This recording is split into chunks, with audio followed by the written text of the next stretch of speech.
ଜଗତରେ କିଛି ତରଙ୍ଗରେ କିଛି ହଇଚଇ ସୃଷ୍ଟି କରିବାକୁ ଚାହୁଁନି।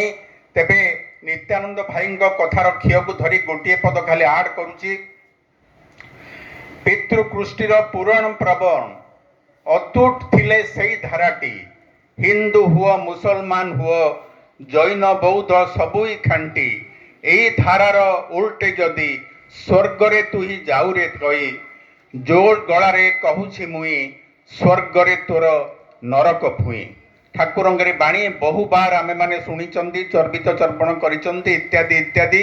ତେବେ ଶ୍ରଦ୍ଧେୟ କିଶୋର ଭାଇ, ଯାହାଙ୍କ ନାଁ କିଶୋର କିନ୍ତୁ ସେ ଅଳ୍ପ ବୟସରେ ଚାଲିଗଲେ, ଏଇଟା ଗୋଟେ ପାରାଡକ୍ସ। ନାଁଟା କିଶୋର, କିଶୋରଟା ତ ବୃଦ୍ଧ ହେଇପାରିବନି, ସେ କିନ୍ତୁ ବାର୍ଦ୍ଧକ୍ୟ ଅକାଳ ବାର୍ଦ୍ଧକ୍ୟ ତାଙ୍କୁ ଆସିଲା, ସେ ଚାଲିଗଲେ। ତେବେ କାମ ଛାଡ଼ି ଦେଇ ଗଲେ এই ପିଲାମାନଙ୍କ ଉପରେ। ରାଧାଶ୍ୟାମ ଭାଇ ବାବୁଆ, ଏଇ ଯେଉଁ ବାହିନୀ ବିଷ୍ଣୁ ଭାଇ, ଏଇ ଯେଉଁ ବ୍ରହ୍ମବରଦାର ଯେଉଁ ବ୍ରହ୍ମ ବାହିନୀ, ତାଙ୍କ ଉପରେ ଗୁରୁ ଦାୟିତ୍ୱ ଛାଡ଼ି ଦେଇ ଗଲେ।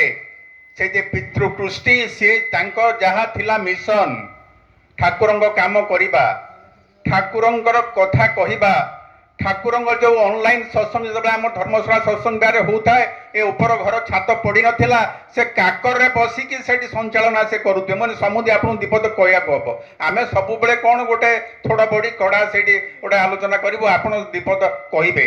ସେ କାକରରେ ବସି ମୁଣ୍ଡରେ ଗାମୁଛା ପକେଇକି ଏଠି ଯାଜନ କରନ୍ତି ଉପରେ। ସେଇଭଳି ଯେଉଁ ବ୍ୟକ୍ତିତ୍ୱ, ଯାହାଙ୍କର ସମଗ୍ର ସତ୍ତାରେ ସେ ଠାକୁରଙ୍କୁ ଧରିଥିଲେ, both in letter and in spirit. ସେ ଖାଲି କଥାରେ ନୁହେଁ, କାମରେ ନିଜ ଜୀବନକୁ ବାଜି ଲଗେଇ ଦେଇଥିଲେ ଏଇ ଧର୍ମଶାଳା, ଏଇ ଯେଉଁ ବ୍ରହ୍ମବର୍ଦା ସତ୍ସଙ୍ଗ ବିହାର ପାଇଁ।